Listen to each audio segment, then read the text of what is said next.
Welcome to Whisperwood Stories. Today we read 3 true scary stories, 2 from r/letsnotmeet, and 1 from r/creepyencounters. Let's begin.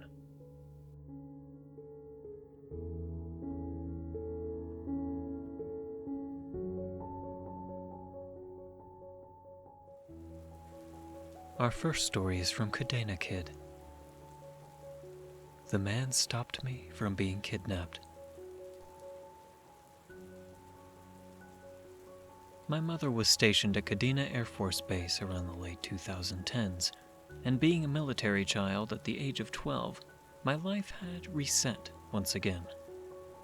I didn't have friends again, and I had to learn an entire new neighborhood. I didn't really have anything that made me ecstatic. That is, except the Pokemon League held on base. It was ran by a few people who earned their judge cards from Nintendo, and held tournaments and just open game nights. It was really fun picking up the card game, playing in the video game. They even had a small gym and Elite Four system. I made a lot of friends, and one of them was one of the judges, who I am thankful still to this day, because if it wasn't for him, I might not be here right now.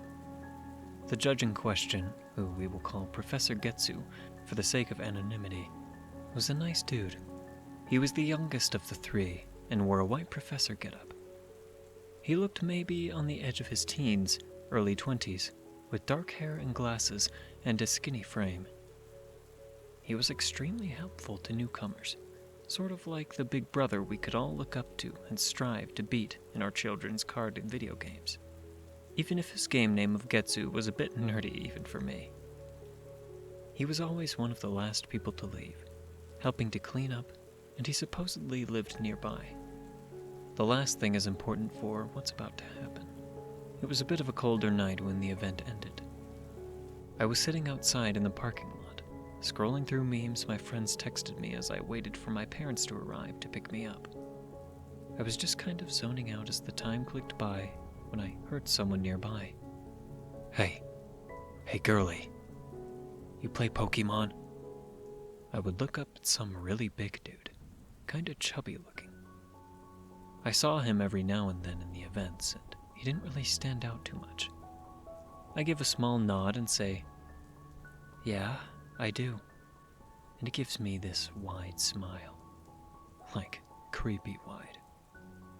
He starts walking forward, and I'm hit with this nasty stench like bad body odor. I blink a bit as I see he's walking from a black sedan with its back door open. "I got this cool card collection. Come here, let me show you." No, my parents have always taught me stranger danger, but my kid brain thought, hey, he went to the events and I saw him, so this should be fine. At least, so I thought, until he grabbed my wrist and started to drag me towards the sedan. To say I immediately started screaming is an understatement. Stinky didn't care though. He was still dragging me, saying how I will have fun, and throwing out things about trading cards, like someone listening would think he was dealing with a whiny kid. I honestly thought that I was going to be taken, and I would never see my mom and dad again. That I would be on the back of a milk carton and never seen again. Silly, I know, but I was rather sheltered about dying and death at that time. Thankfully, Professor Getsu had walked out at that very moment, presumably on his way to walk home. All I know is I hear the sound of fabric hitting this dude's face, as Professor had swung his professor coat right in the dude's face. I feel his hand go to where the dude's grabbing my arm, and I see his hand grab Stinky's pinky finger and yank it back, hard. Stinky let go and yelled like an animal as Professor pushed me back behind him as he yanked his coat off the dude. He then kicked at the back of the dude's knees, and this caused him to buckle as Professor grabbed his wrists and pulled back on them. Stinky groaned in even more pain as Professor looked at him with just a cold look in his eyes. The big brother figure was gone, and something else in its place. and I think I was a bit scared of it. Professor's tone of voice when he spoke didn't help either. Like icy daggers lingered with his words against Stinky. If I see you back here, or doing this shit to my charges, this will pale in comparison to what Japanese prisons will do to you. Stinky would scramble away and get into his car and peel out of the parking lot. Professor glaring at him until he was out of sight. He would then guide me inside the venue, buy me some fish and chips, and sit down with me until my parents arrived. That cold persona he had when he kicked that dude was gone, back to being the big brother I knew. To be frank, that frightened me. I didn't quite understand why the teenager was so aggro. I only later learned that Professor Getsu was a black belt who taught kids how to defend themselves with his mother at the local activity center. I suspect he had something of a protective persona or something in his own life that led him to act in such a way. He explained the situation to my folks when they arrived. I wasn't allowed to go to the events in League as much as I used to, but I did from time to time. Professor Getsu was still his normal self at the events and helping people, but he would stop coming to the events a year afterwards, his license having expired, and his father moving out of the country soon, reaching about the same age as he was. And with a little sibling of my own, I sympathized with how, for a brief moment, he became something terrifying just to make sure I was safe. Oh, and as for Stinky, he never showed up to the events, and he was either banned or just scared of Professor Getsu. I wish the professor a good life, and I hope he is doing well. As for Stinky, I wish that we'd never, ever meet again.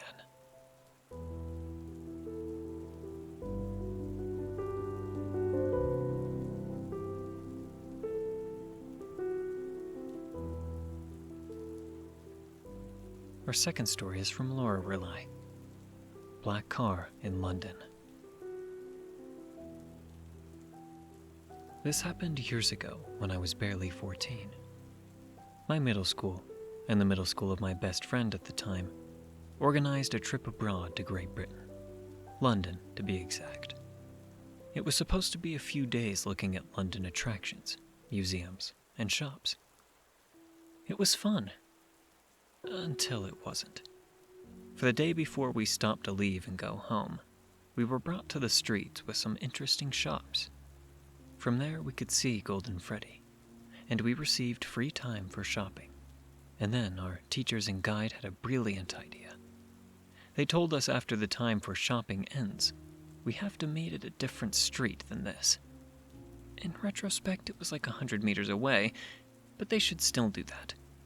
Most of us have never been to London, we barely spoke English, we didn't have a map of the city, and roaming services didn't work correctly. So 90% of the students got lost. I got lost with my best friend because we went in completely opposite directions. We were both confused about the directions we were given. We were walking along the pavement. My friend was running ahead or staying behind to nervously look around. We didn't look like we were together, because we were not interacting with each other. I guess that's why this happened.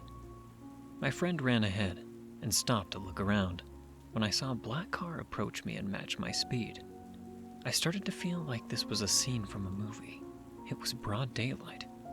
There were a lot of people around, and no one reacted. I was confused and didn't know what was happening. Then a man stepped from the car and said, "You're nice. Come with me," and then tried to grab me. The car was still running, so I suppose someone was still in it. I was stunned and couldn't believe it was real. At that moment, my friend ran to me from behind, grabbed me, and dragged me away. We ran and tried to lose the tail of the man in the car that followed us. After some time, we stopped, and my friend nervously cried, shaking me and screaming, asking why I didn't move when the man tried to catch me. I explained that I had a sort of deer in the headlights moment. We cooled down and managed to ask some people for help. And we were found by our teachers. We didn't tell anyone what happened to us there. We were sure no one would believe us. After that, when we got back, I told my parents and I never wanted to go on a trip organized by my school again. My mom considered all of that really unprofessional and irresponsible.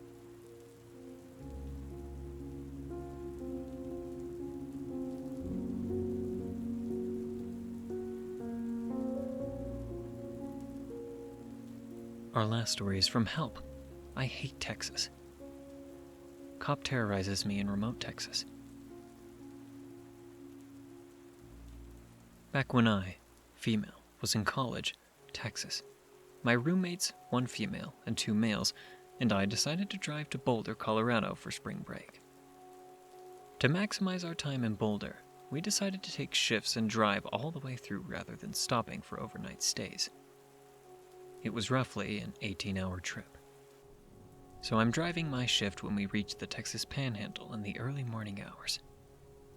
We're out in the middle of nowhere and have not seen a single car in either direction for ages when we notice headlights behind us. The car came up on us quickly, then followed behind for some time.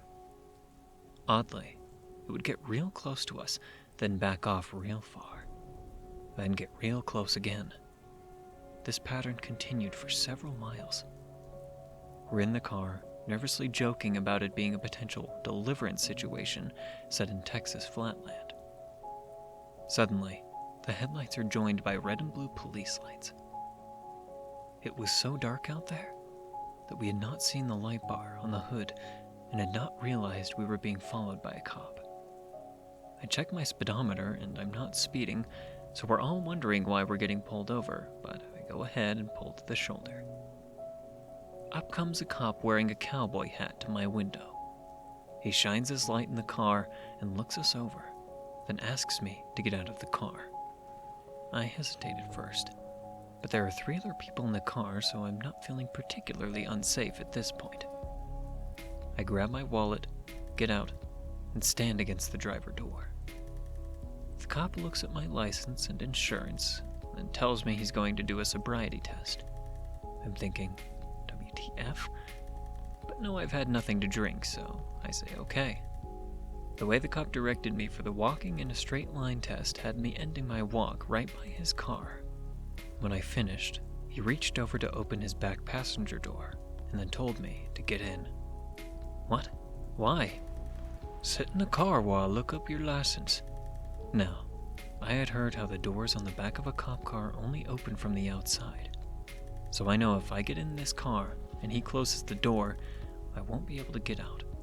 It's like 3 a.m., pitch black darkness, on a road dozens of miles from any civilization. I am not getting in that car. I'm sorry, sir, with all respect and for my own safety, I don't want to get in the back of your car. What did you say to me? For my own safety, with all respect, I'm not sitting in the back of your car. You can call another officer to come out here, but I do not feel safe getting in your car. Do you realize I could arrest you right now for not obeying an order from a police officer?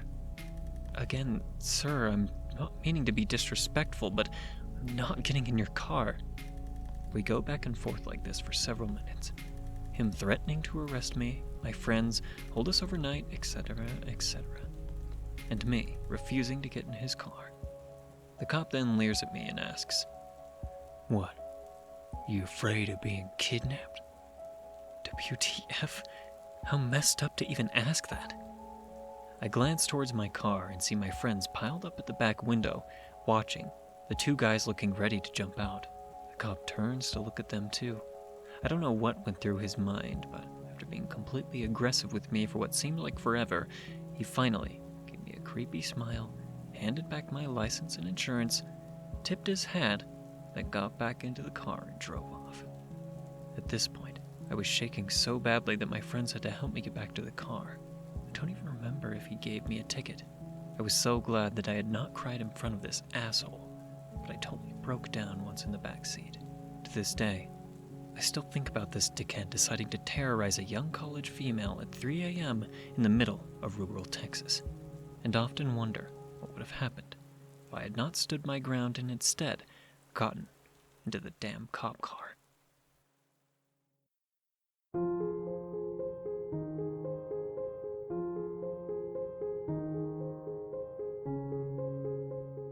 Thank you for listening to Whisperwood Stories. If you enjoyed, don't forget to comment, like, and subscribe down below. Do you have a story that you'd like me to read here? Consider commenting or sending it to whisperwoodsubmissions@gmail.com. The stories in this video were read with the author's permissions. Thank you again for listening, and be sure to check out the original Reddit posts. Want to support me? Check the link below where you can leave a tip if you wish. And remember, don't let the shadows get too close.